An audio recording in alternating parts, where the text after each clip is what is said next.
Hello, hello. There we go. Alright, sorry about that. I didn't have my microphone on. But good morning. Welcome to Abundant Life Homestead. We're 4 days a week. I invite you to join me here at my desk for a morning Bible study and chat.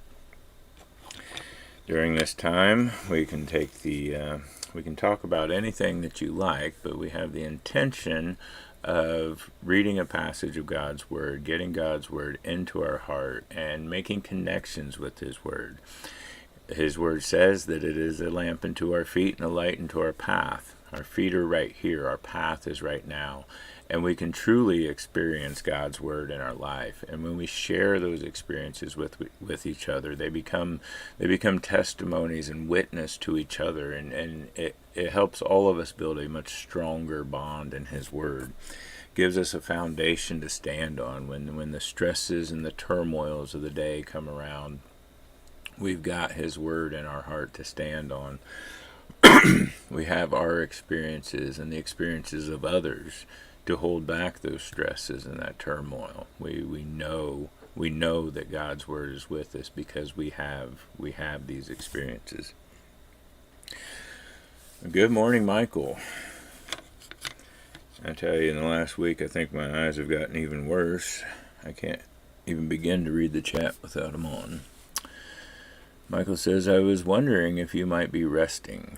It hadn't shown up on YouTube for me until just now. You must be exhausted. Yes, Michael, I am exhausted. We had 8 days of the Tractor and Engine Show from Sunday to Sunday, and I thought yesterday was going to be an easy day, but it was a whole lot of trouble. Giving spoilers for what's going to be coming soon in videos. When we got there Sunday morning, we found that someone had come through, and it may be a child in our family, we don't know, but we'll find out, We found that someone had come through and flipped on the ignition switches of all of our tractors. Every single one of our tractors was completely dead. And we tried to jump one, and it just would not start. And we're assuming that the points may be sticking together because of all that current running through it all night. We did successfully jump another. My A, we couldn't get to start at all, and the others, pretty much all of them, we had to winch them on a trailer.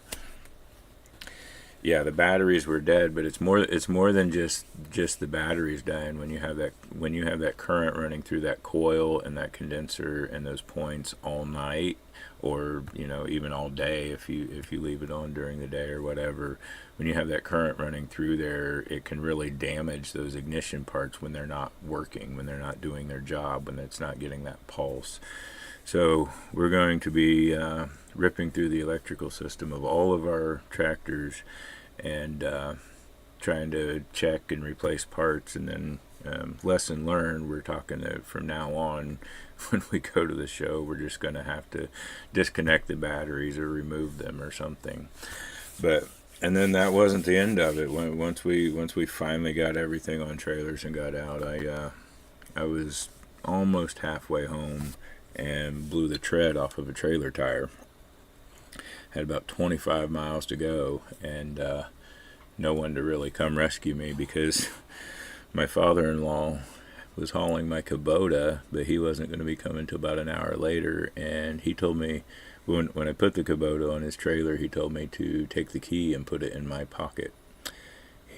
And so if he wasn't able to, if he had been able to have time to get unloaded and get to me, he would never have been able to start my Kubota to get it off the trailer and to come get my A. So I limped it home very slowly, and took me about an extra hour and a half to get home, more than it should have. I went through county roads at about 30 miles an hour. That was the fastest I could go before the trailer started fishtailing. But nope, we got everything home though. We got everything taken care of. And as far as the Kubota goes, it did start yesterday morning. They even had left my key on, but that that battery that I replaced a few months ago was strong enough that it sat there all night with the key on, and I was still able to fire it up in the morning. So thankfully, because we used it to push some tractors, we used it to load some implements and stuff. But it did start for us. It was the only one that fired right up. That kind of makes me feel good. I love that Kubota. But hey, good morning, Richie. Good to see you all. It's been a long time. Seems like it's been forever. 8 days was forever. Michael says, I'll watch, spoiler or not. It's going to be some work. Yeah, it is. I laughed. I shouldn't, but just what you needed. Hey, go ahead and laugh. I laugh too. We just roll it off. We don't let it get to us. We take care of what needs to be taken care of. Things happen. Things happen every day, and we just don't let it get to you. You got to just let it roll off, and that's really what we do. We'll get it all done. So you're not saying nothing bad about other tractors, but that is the invincibility of that Kubota. Yes, it is. It gives me even more confidence in my Kubota.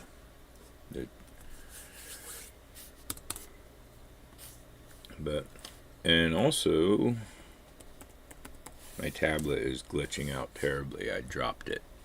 I don't even know if I could show it on the screen, but there's this tiny little pockmark in the glass, like right here.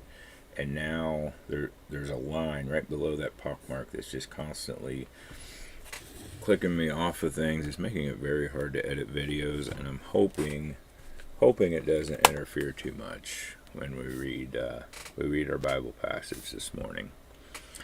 And this morning our passage is Luke chapter 14, verse 1 and 7 through 14.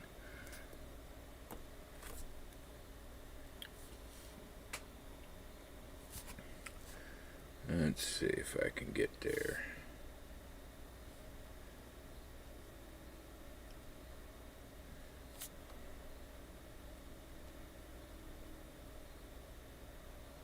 It's making it difficult, but I did find Luke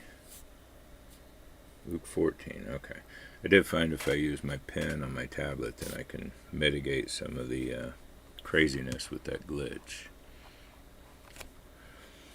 So, I remember last Monday I got to hear the passage. I heard Melinda speak, and I was able to interact a little bit, but at this point I don't remember whatsoever what it was about. So it was a long time ago.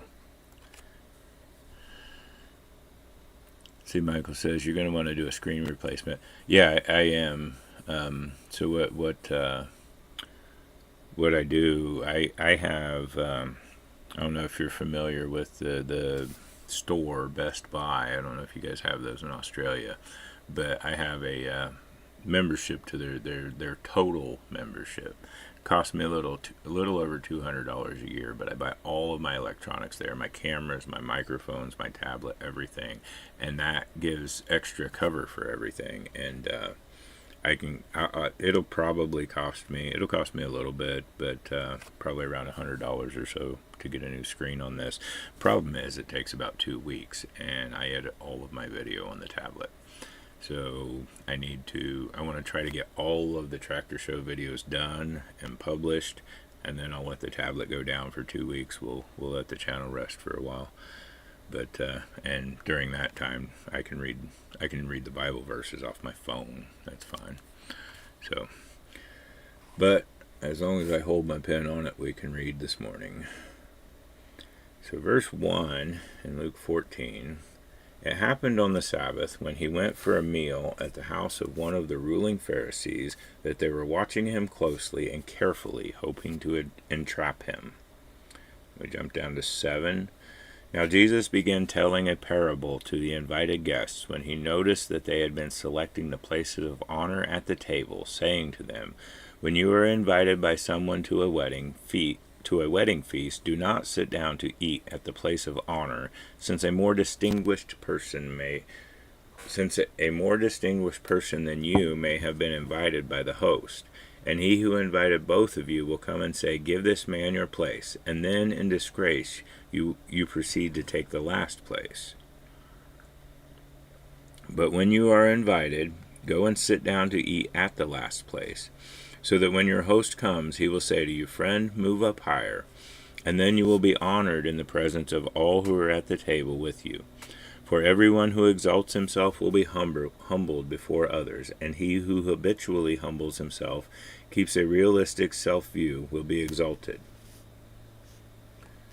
And there we go.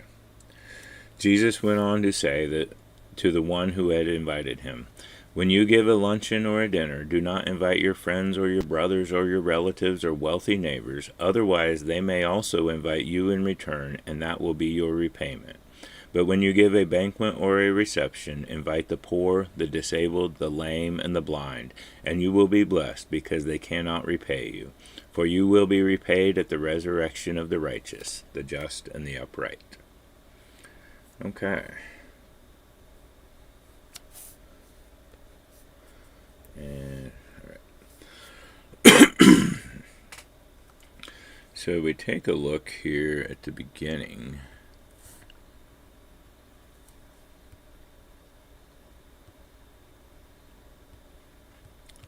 I've got a side note that this is just not going to let me open now. Okay, there we go. Okay, so it's on the side note's about verse 2. Hold the pen there.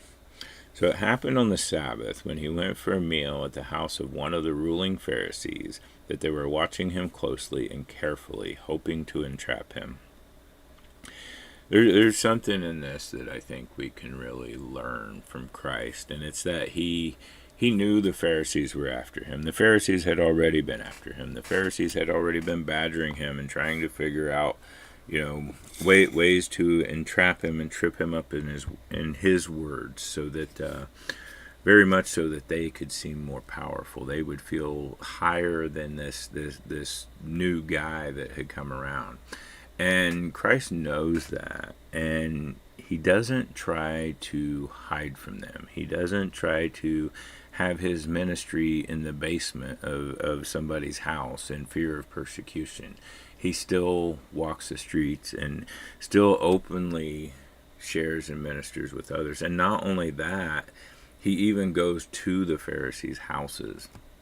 He even, we assume he was invited to this meal. He didn't just show up. And maybe it was for all the rabbis. Maybe, all who were called rabbi. Maybe it was for all the teachers. But he still, even though he knows they're trying to entrap him, he still goes to this meeting. He still sits down and breaks bread among his enemies. He doesn't just, and I think it kind of gets into it again, even some more with the parable. He doesn't just hang out with his buddies, his close friends, those who would not come after him. He shows love to his enemies, even to those who he knew good and well would later have him killed. Let's see. Michael says, I think these passages are great and highlight Christ and his principle. He who is last shall be first. He who is first shall be last. And don't waste your time with feeding the wealthy, all for clout. Yep. Use your resources to help those who need it and appreciate it. And with the Pharisees, he is challenging their rituals and systems. And yes, they are trying to entrap him, which I think is a thing with the render unto Caesar response. Just my opinion. Yeah, a big part. I mean, we often talk the whole reason we needed Christ, other than to carry the guilt of our sins, carry the weight of our sins, make atonement for our sins. The big reason the world needed Christ was for him to come and upend and flip over the religious hierarchy that had become the church. The church was, or not really, they didn't call it the church, but you know what I mean. The temple hierarchy of the Pharisees, the scribes, the Sadducees, the teachers, you know, and to completely upend them, and very much by exposing them and what they did. And I think you know, something I mentioned last week on Monday, I think something I typed out was along the lines that very much of Christ's ministry was, when he was confronted by Pharisees, was to point out the fact that they demanded that everyone follow all of God's laws, to the point that they would persecute those who wouldn't follow the laws. But Christ made it clear that he knew that behind closed doors, the same religious leaders that persecuted others could not and would not follow God's law, the same laws that they were persecuting others for. So yeah, he really came to upend the hierarchy, the religious hierarchy of the day. They had become little more than a tyrannical government system, with their own laws, their own punishments, and everything.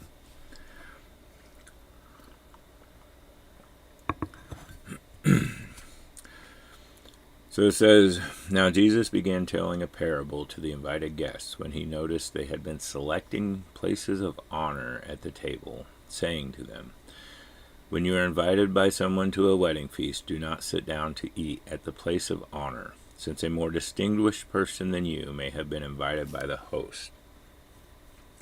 You know, this parable, it kind of reminds me of something we went through at one point, an event we went to. So, like in Jesus' time, in ancient times, the wedding feasts were the most important social events. There was nothing that would really show your social status like a wedding feast. They were the everyone who is anyone was invited, and they were very strict about your placing people by their social status. We don't really do that anymore. We don't really do that so much in modern times, but sometimes we kind of do, and specifically with weddings. Give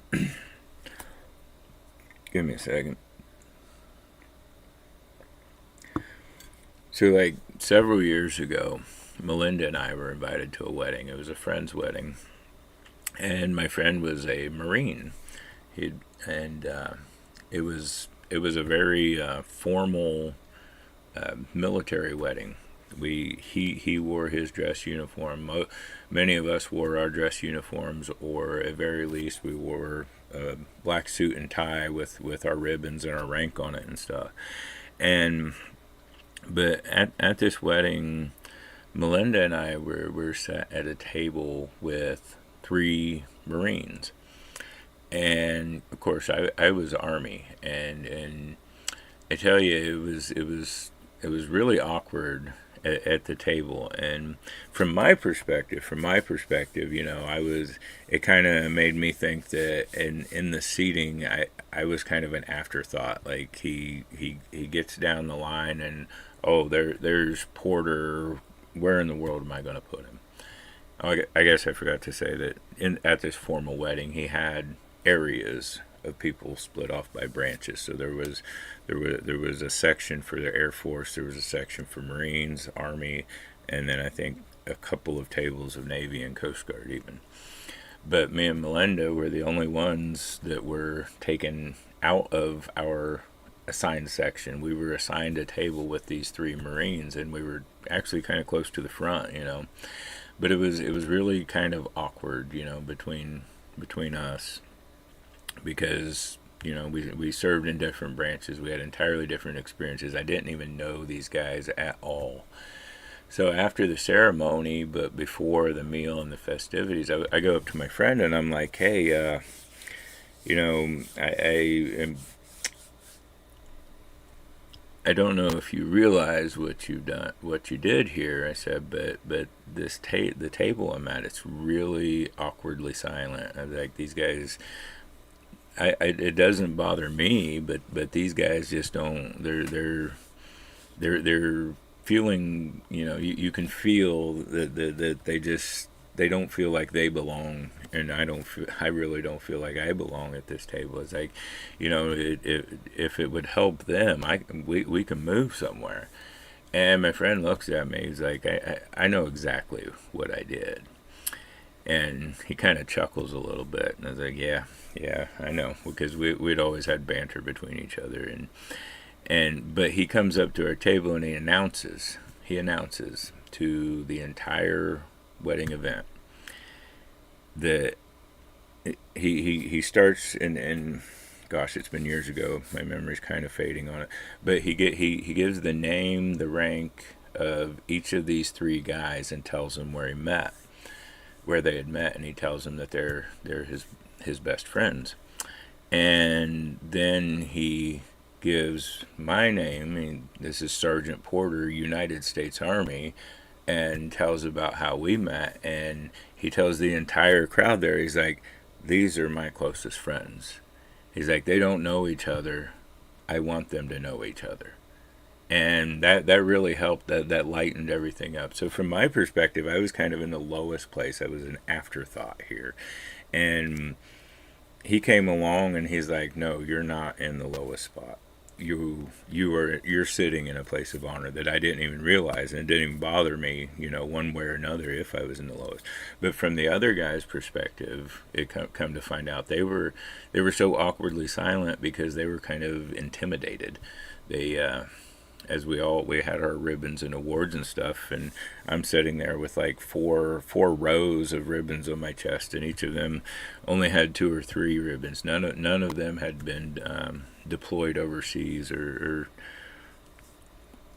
in hot zones, and so they come to find out they thought they were sitting at a table where they shouldn't speak unless they were spoken to. But it's just, the social status of everything, even at a place like a wedding, and a very formal wedding. But having that, feeling I was in the lowest place, being okay with being in the lowest place. And then the master of this event, the groom, comes up and says, no, this is the place of honor right here. This is where I want you. And it was just it was a weird and good feeling in all of that, but it kind of ties into Christ's story here, his parable of being. It says don't put yourself down, don't sit yourself down in a place of honor, don't hold yourself up, don't pretend. Don't walk into this social gathering and pretend to be something higher than you are, because you're not.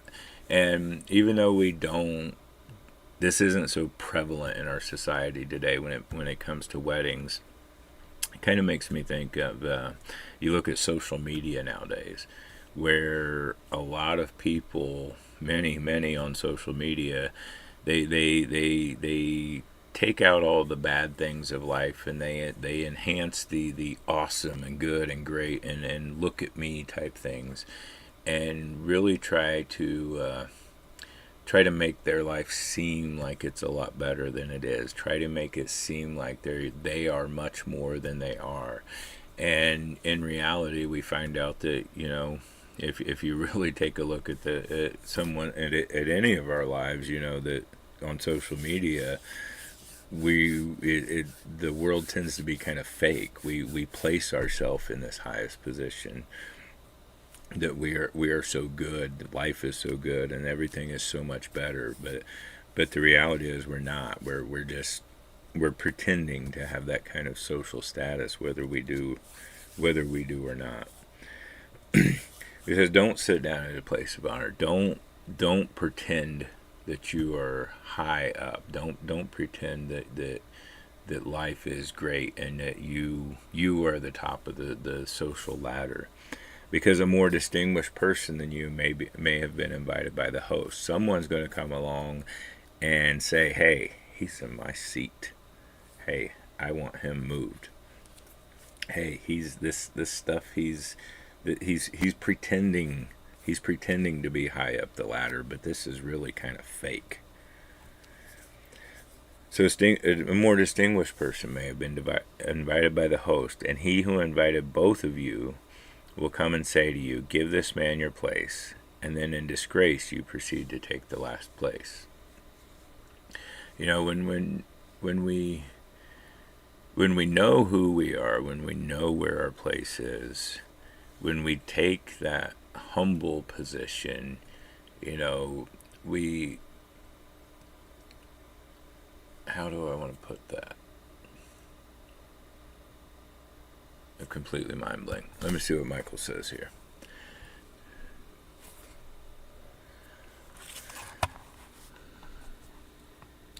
Let's see, and this is what your previous remarks about things like legalism play in. Well, I think anyway. It was a crime not to acknowledge the might of Caesar. Just my 2 cents.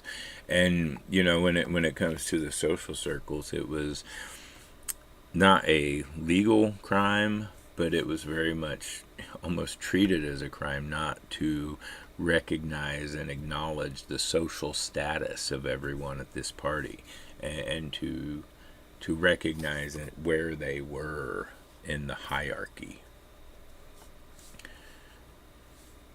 Kind of appropriate and amazing story to study, kind of heartwarming as well.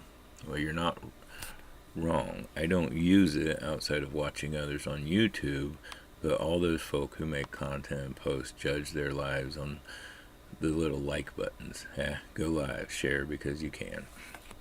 Yeah, and I try not to be that way. I try not to be that fake one, you know, on social media. I don't do much on Facebook. I did post on Facebook this morning. Something coming up is a spark show from one of the steam engines, but the owner of the steam engine doesn't do YouTube, but really gets into Facebook, so I posted on Facebook this morning. But I kind of walked away from Facebook because of the whole lot of fake that's out there, and I see it a lot even on YouTube. You know, I'm very deeply ingrained in YouTube, and I see it a lot on YouTube, and I try not to be that person. You know, I show when I mess up. I show when things don't go so great. I sometimes sit here in front of a camera and mumble on and get really repetitive in the things I'm saying, and I completely mind blank, and I'm not this great orator with the teleprompter in front of me. I'm not trying to pretend to be anything I'm not, and I think oftentimes I even say in the beginning of in the opening for our Bible studies, like we're not pretending to be smarter than we actually are. We're getting into this and seeing how it affects us, right? Whether that falls in line with the great theologians and scholars or not. You know, we talk about how this touches our life, and yeah, sometimes we fumble and stutter through it, but I try not to be that fake person very much.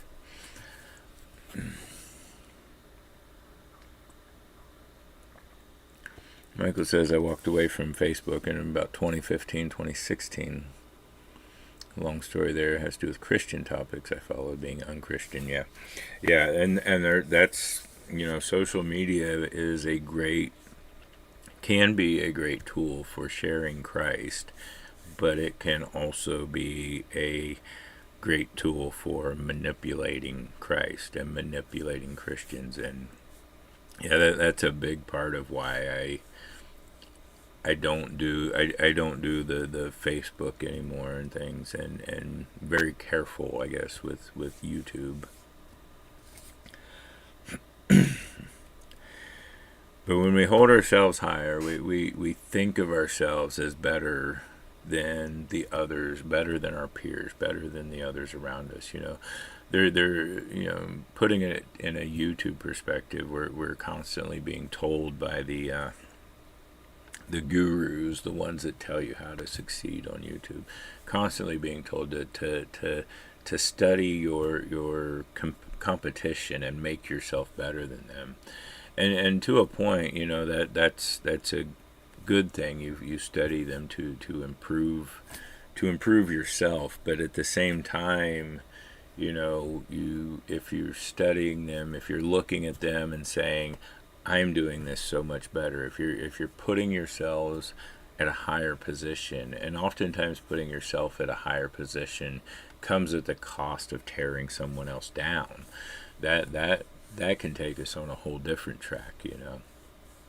That is very much how very many in the world lift themselves up, by tearing others down. They put themselves on a higher social status by beating others down off of their status, and doing it very intentionally and maliciously. But that's not how Christ wants us to succeed. And even though we see that the pride and desire for that status and for that success, when we obtain our success that way, when we gain our social status by knocking others out, by pointing fingers at others, by becoming an accuser, by puffing ourselves up like we are better than them. When we gain our status in that way, we often find that we're quite miserable up there. But if we gain our status by being humble, if we take the position of servant, if we say, hey, here's some things going right, here's some things going wrong, I'm not perfect, I might not even be doing this right. Hey, if we're asking others for help with things, instead of saying that we, having that pride that says, well, I'm not the kind of person that doesn't need help. That kind of puts me higher on a social status. If we're helping others and also asking others for help, we're putting ourselves in this low position, and we start to slowly succeed and we gain success. And the master comes and puts us and says, no, and I guess before I go that far, it's being and having a contentness, being okay, being satisfied with the position that we're in, being satisfied of being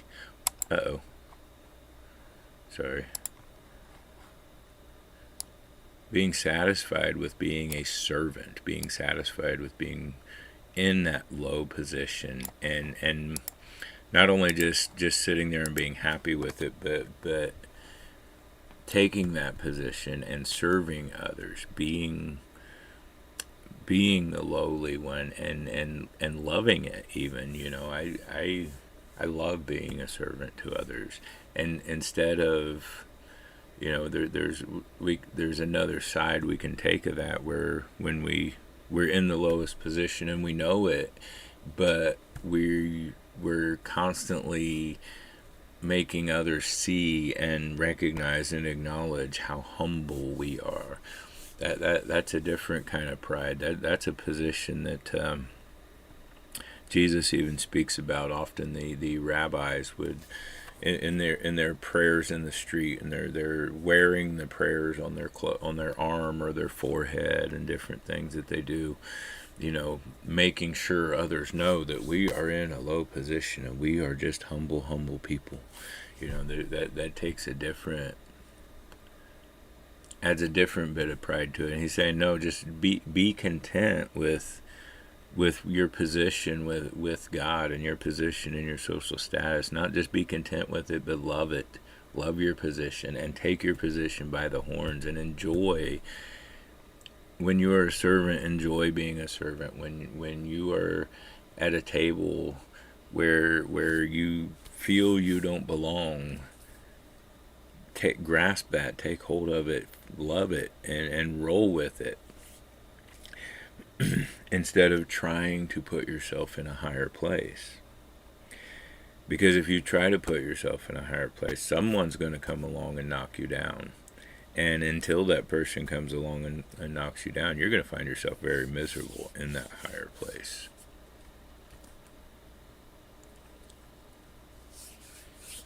Let's see, how true about social status, but I think I got an analogy from over there about crabs in a pot. Christians should not work this way. No. Richie says a lack of humility will ultimately lead you to an absence of empathy. I think it's impossible to live a Christ-like existence from that position. If you are at the top, the only way to go is down. Yes.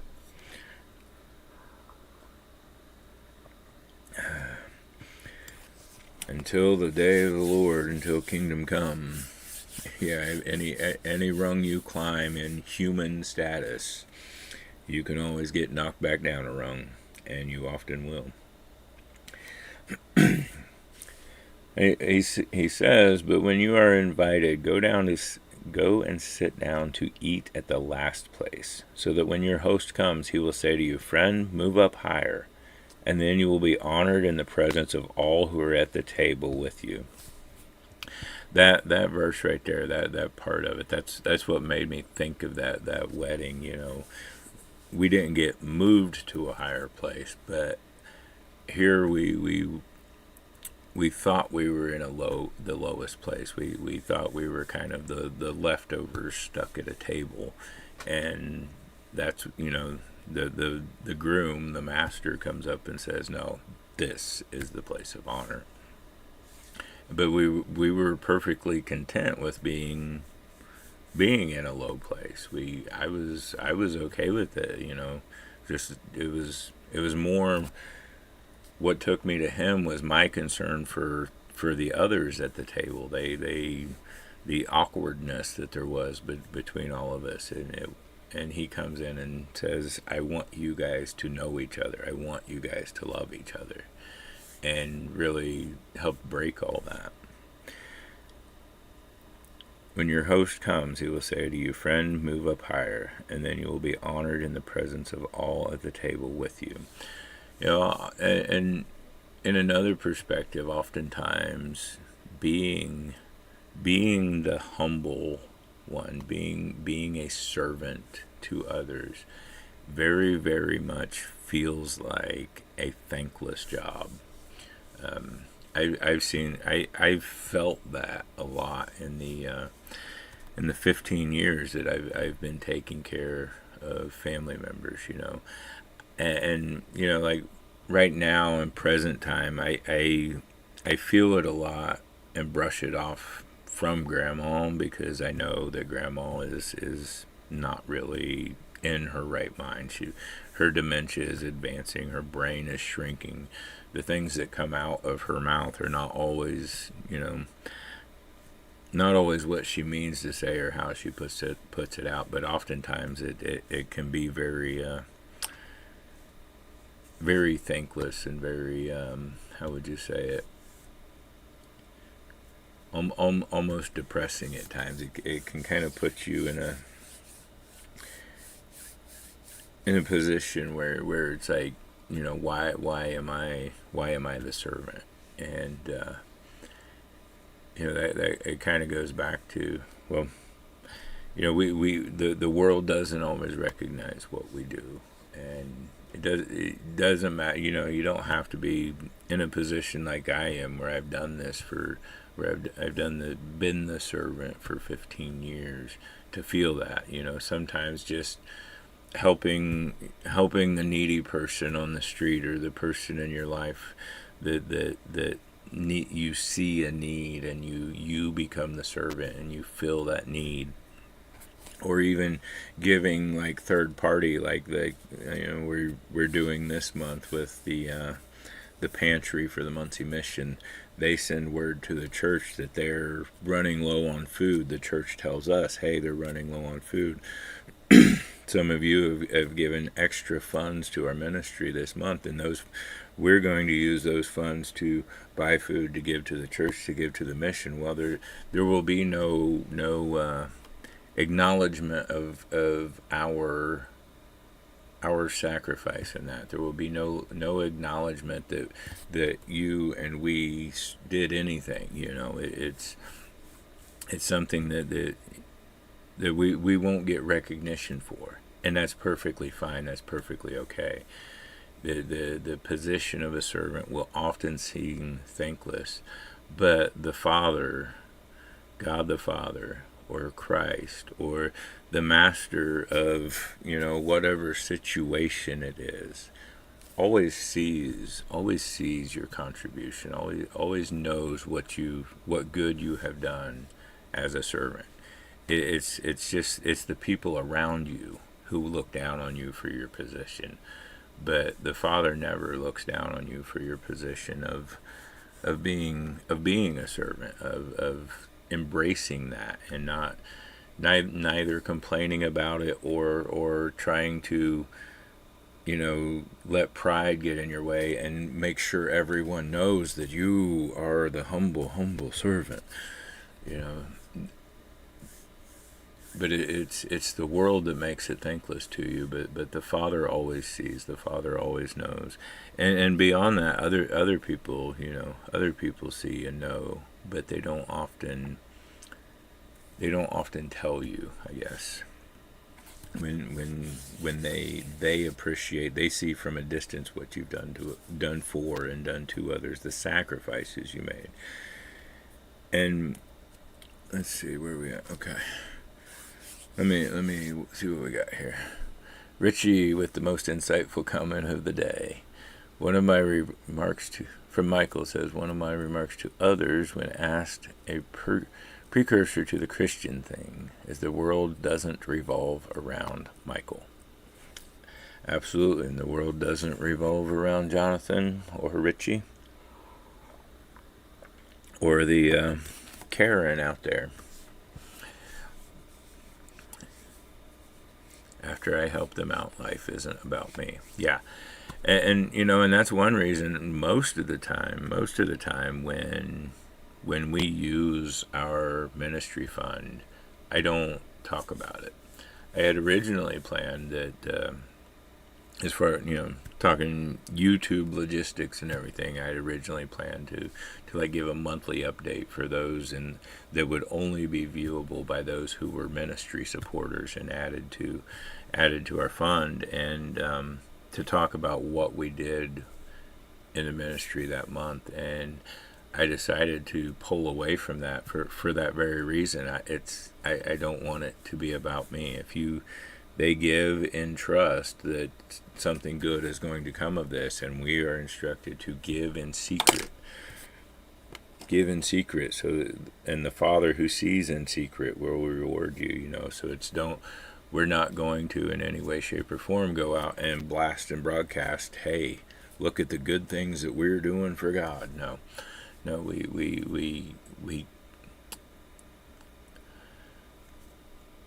don't want it. Don't want the attention brought on us when we give, when we sacrifice, when we love and serve others. Now, sometimes we will give attention to the person who has received a blessing from God, whether through us or through others, and that's fine. That's lifting them up, And if the goal. Stop it. Sorry, tablet glitches.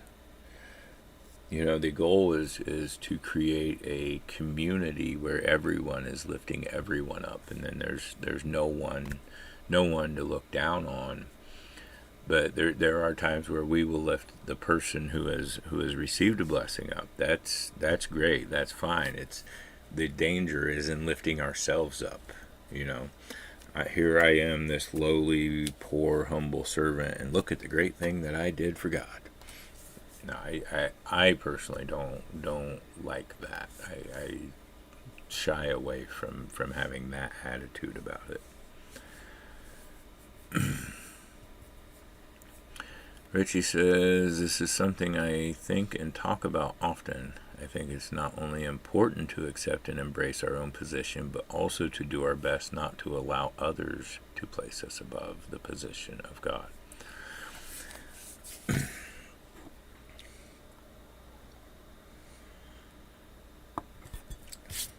Yeah, I prefer. I don't want others to put me at the top as well. That is, I don't want to be at the top. I don't want to, even in this Bible study, I don't want to have a place where we sit down and, there's 5 or 10,000 people every morning. That would be great for the bank account, but not so much for the community. I don't want to be looked at as someone great, because that starts, even though I would never intend for it to, that would start to put me in a feeling of doing great things and start bringing pride into it, even, I think. And not only that, but it'd be quite distracting, and we wouldn't be able to have such conversations as well. But we have to be careful, from the other side of what you said there. You don't want others to place us above the position that God has placed us in. Oftentimes, we have to be careful not to look at others in a position above that. And that's where it becomes really dangerous with preachers and ministers and pastors. Many people will look at and focus on their pastor, their minister, and start placing him higher and higher. And it almost can get to a point where you are even worshiping that pastor or that specific church and that building. And we have to be very careful of that, to where we are claiming that another person is, and where we place others in social status. We want to lift others up, but we don't want to put them so much in a position of power that the social status comes between us and God. That's probably the best way to put that, I think.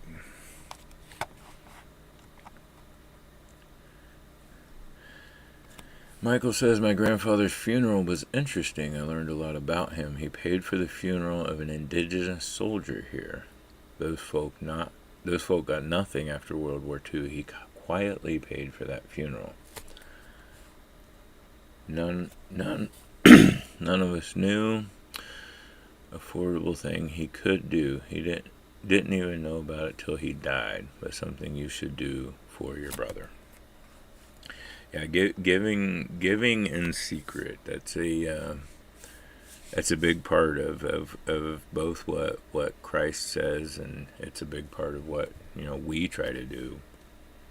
And it sounds like your grandfather, felt and knew the same thing. You don't have to go tell everybody. You don't have to go broadcast that you did this great thing, because all of the world, our life, the people around us, the social status we have here on earth, all of that is just a quick click temporary thing. And if we hold ourselves up here, we've already got our reward. But when we give in secret, when we love and serve in secret, and we don't broadcast it around, we don't try to get our reward in this moment, then God sees that. God gives us a reward that He rewards us for eternity. We build up our treasures in heaven, and I don't know exactly where to go with that, because I'm not sure that treasures in heaven would be any kind of we talk about the mansions and the streets of gold, but are we having any kind of treasure like gold coins built up? Every time we give in secret, we don't stack another gold coin. God doesn't stack a gold coin in the safe for us. These things that we have in mortal life that we see as valuable. I think our treasure in heaven is going to be something completely different, something we can't even fathom today, and it's not going to be a tangible value, money type thing. But as humans, that's one of the few things that we can relate to when we think of treasure. And I try to think it's going to be something that it would be something, the value of being in heaven and the value of spending eternity with Christ is going to be something that we can't even compare to treasure. It's just, but having that comparison is all we really know, is all we can really comprehend. Hey Alan, good to see you. Alan says, I'm back, 2 weeks vacation and this week taking care of mother-in-law. Well, I definitely missed you. I've been kind of looking around waiting for that good morning from you, brother. It's good to have you back here. While you missed 2 weeks, I missed 1 week. I wasn't here at all last week. I was off at the tractor shows and kind of just trying to get back into the groove this morning. Michael says you don't need a private jet. Joke about some religious folk over there. Yeah, I mean, I don't want to talk too much about the televangelists, because even with what they are doing that is not right, they still reach others. The word of God can come through bad intentions and still reach others. But yeah, recently one big televangelist passed away, and I've spoken before about not appreciating the lifestyle he lived. He had private jets. They have a family compound with mansions, and they say the one time that a reporter was allowed into that locked family compound is even has guards and gates and stuff. The one time a reporter was allowed in, that certain evangelist's house had 8 bathrooms. Every bathroom had a jacuzzi with a golden swan fountain. I mean, he lived a very extravagant lifestyle with what he put himself in that position on really on the backs of people who gave to God, and that's a terrible thing. So I don't want to talk about it too much. I'd rather not spend much time bad mouthing someone, but it's those are the people who, when you are invited by someone to a wedding feast, Christ says, do not sit down at the place of honor. Those are the people who do walk in and put themselves in a place of honor. And we see that they very much receive their reward in life instead of receiving their reward in heaven. You've already claimed your reward, And I'm not to judge what happens to any of those people after this mortal life, but we can keep our suspicions to ourselves there. But just looking at what Christ says about such things. Richie says, I think that's exactly right. Oftentimes the church becomes more about the preacher than it is about God. It is a dangerous trap that's so easy to fall into. We want to understand things that are impossible to understand, so we start to worship the human being that seems to know the way. Yeah, and one of the many things I like about the church that we attend, Southside Nazarene, you've probably heard, Melinda is preaching this week or this or that. We have a head pastor, but he doesn't hold himself in such a position that he's the only one that can preach from the pulpit.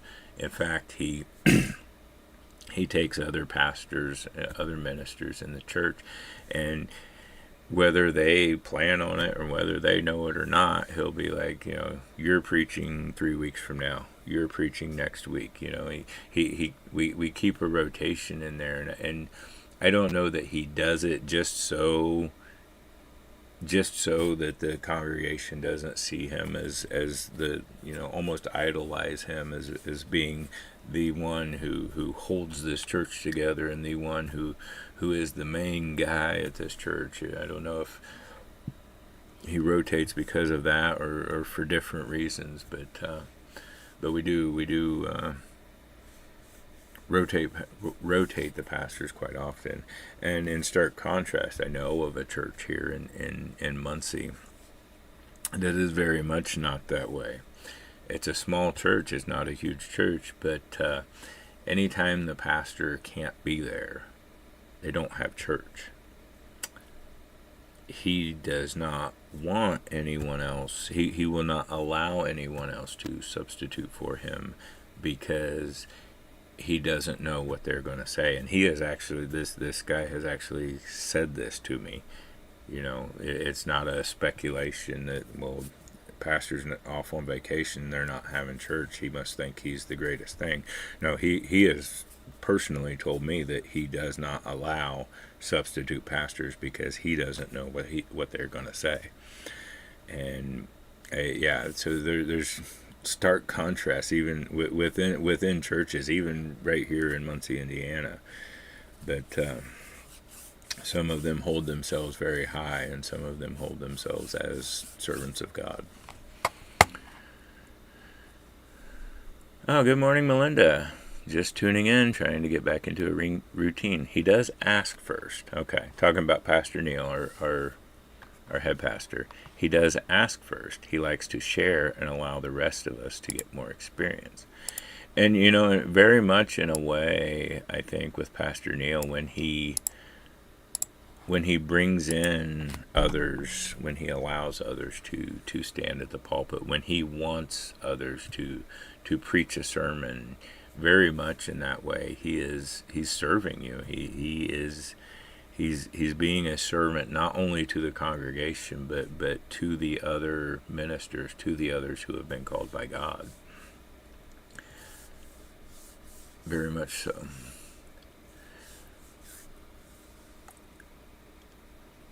And Richie says that is how the church I grew up in was. You never really knew who was going to give the sermon on any given service. Yeah, and I think I assume our church puts out a schedule somewhere. There's something that says, hey, that, you know, this person is going to preach on this Sunday. But I'm always, I don't see that. I don't go looking for that. I'm always kind of surprised at who preaches this week. The only one that I really know in advance is when Melinda's preaching, because she'll tell me that she's doing sermon prep or asking me, you know, oftentimes it's come up with a different word for this, or, you know, what does this define this word or spell that, or sometimes it gets a little deeper with, you know, the what do you think about this topic. But I know when Melinda's preparing a sermon, but any other Sunday, any given Sunday, I don't know who's going to be at the pulpit, and I like it that way.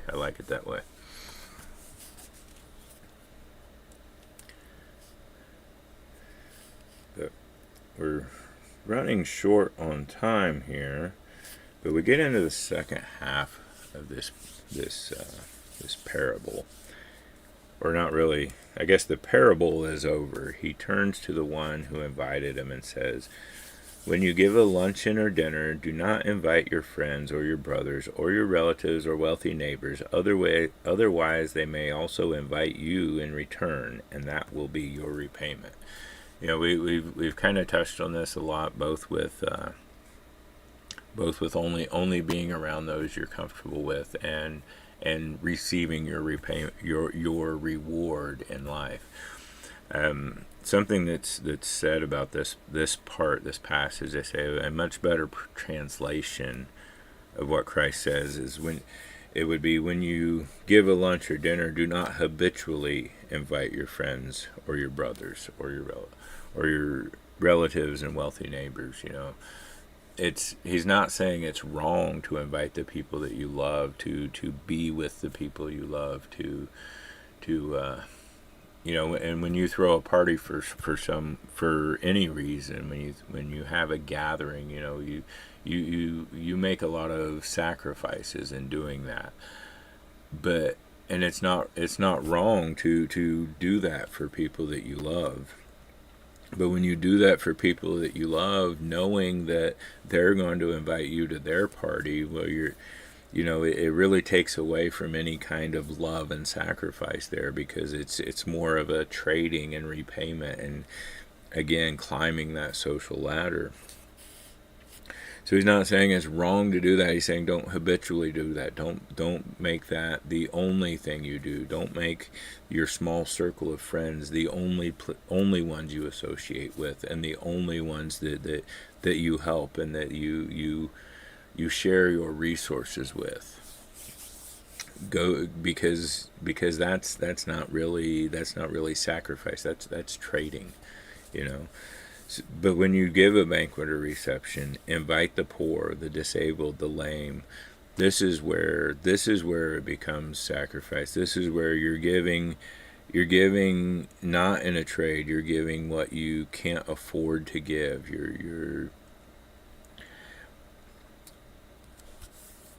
I just mind blanked again. You're giving without expectation that the poor person is going to repay you in the same way. It doesn't even necessarily have to be a party. You give clothing to someone who is homeless. You don't expect for them to give you clothing back. But if you invite your brother and all his children to your child's birthday party, well, you expect to be invited to his kids' birthday parties, So it's don't always do it with an expectation of return. Don't always love on people who can love on you the same way, because that's not sacrifice, or that takes away from the sacrifice.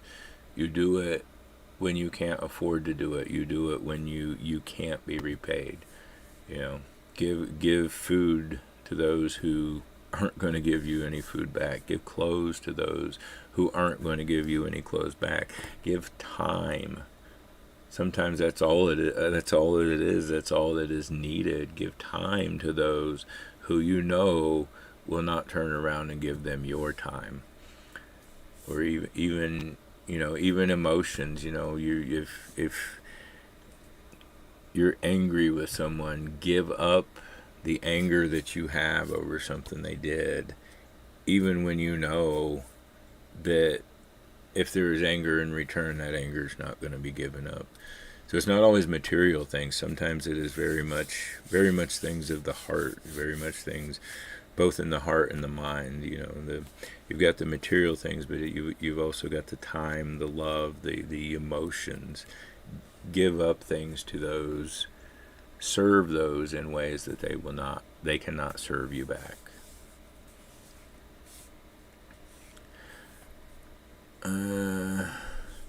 Okay, Melinda, going back to the schedule of the preaching schedule, Melinda says it is shared with the pastors. It isn't a secret. We just don't share it publicly. Michael says, that to me sums up Jesus so well. We do it because it's right when we don't have a lot to give, no reward. I'm lucky that he let me exist. We are all going to die, that is certain. Try to do some good with our lives. And in the eyes of Christ, I think we can see in this passage and many others the doing some good with our lives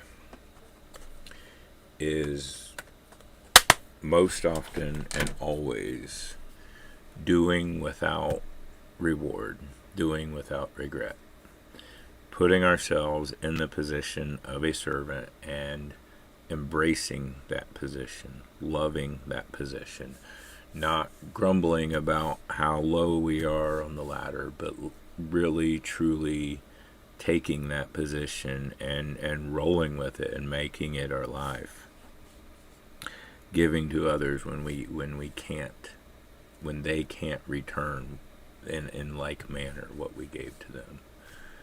That's very much, in many passages, that's very much Christ's intention for us, how he wants us to live.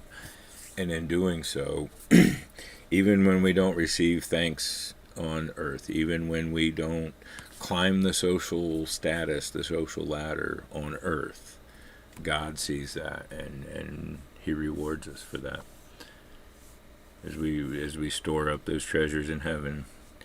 And again, I don't know why that's kind of sticking with me this morning. The treasures in heaven.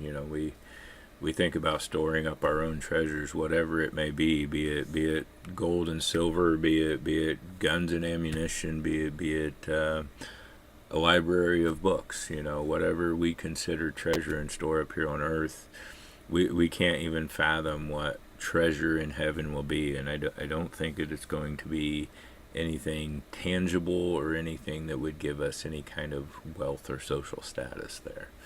It's just something. It's good. It's whatever the treasure in heaven is out. If it is even beyond just the being able to be in the presence of our Lord, I don't think any of us could even imagine what it is. But as David says, the one thing I truly desire is to be in the house of the Lord, to have that presence and communion with God. And I as far as my earthly mind is concerned, I can't think of any greater treasure than being in the presence of the Lord. So, not real sure where to take that with our rewards in heaven. I don't think we can comprehend that reward. And Michael says, I'm sure for a lot of us, we have heard, I can never repay you. Why are you helping me? It is said that people think the world has to be quid pro quo. And many do think it has to be. I bring up, and not I said your brother, but it's not even necessarily your brother, like the kids that your kids go to school with, when an invitation is given to your kid for a birthday party, whether your child goes to that birthday party or not, and you feel it in reverse. There is an expectation that if your child was invited to their birthday party, then they better be invited to your child's birthday party. Things like that. There is very much a quid pro quo to it, and in our minds, something that we humans have created as far as social status goes, and honor. How you honor people in their social status. It's definitely something that we can pay attention to and improve, move more towards the Christ-like attitude of the social status, I think.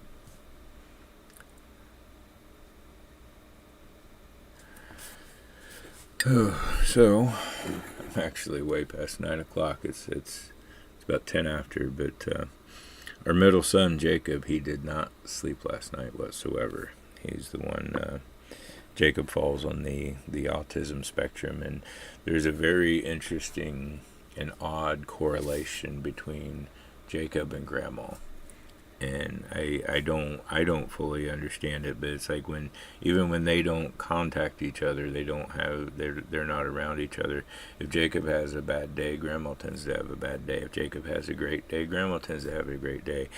And if Jacob has a night that he doesn't sleep, just the same, Grandma has a night that she doesn't sleep. So I am fully expecting that Grandma will have realized the sun was up, went to bed, and has not been asleep very long. I don't want to push it too far, though. I still need to go check on her very shortly, but I doubt she's going to be awake yet. She will probably sleep till noon today. And Michael says, oh, the presence of our Lord. Yeah, can't give me $1 trillion for that. Nah, there's no treasure we can fathom in the world that could replace or even compare to the reward that God stores for us in heaven. Melinda says, I think the treasure will be different for all of us. Some people would like a loud party with Jesus, while others would be happier to sit quietly in the presence of Jesus. Yeah, if it comes to that, and we something along those lines, I think, the greatest thing I could even imagine is to sit in a quiet woods with Christ and just have conversations. But that kind of, after it comes out of my mouth, it kind of feels selfish of me to take Jesus away from everybody else. But I'd love to sit with him in the woods and just have conversations, talk about things. I think that would be more rewarding to me than anything any tangible thing you could ever put in my hands.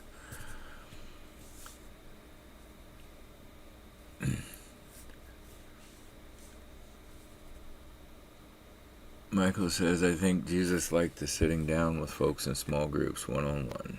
You'll do well, Melinda. And lucky he is omnipotent.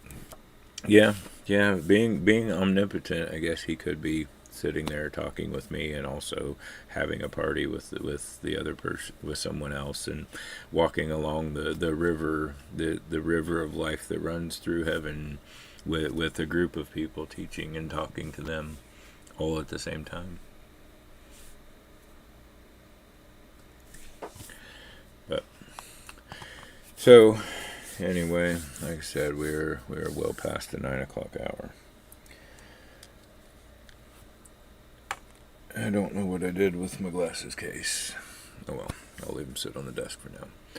So coming up, I don't know if I'm going to do the short reading today, especially since my tablet is on the fritz, and it is my tablet that I use to record and type when I read. I'm kind of knocked out of doing that for a while, but I am going to try to get some other things posted, but I've also got a lot of work to get done. The whole reason for me shaving my face, getting to work on the house, I have not done that yet. I've not been there because, well, there was all of the preparation for the tractor show. So I'll be getting on that pretty soon. Probably not today, but maybe tomorrow. But otherwise, yeah, that's about all I got for this morning. I do thank you all for joining me. I've missed this. I sure have, being gone all that time. I've greatly missed this. I've missed you all. Missed having our conversations, missed the fellowship and the witnessing to each other. I do hope you all have a wonderful day. I love you all. I truly do.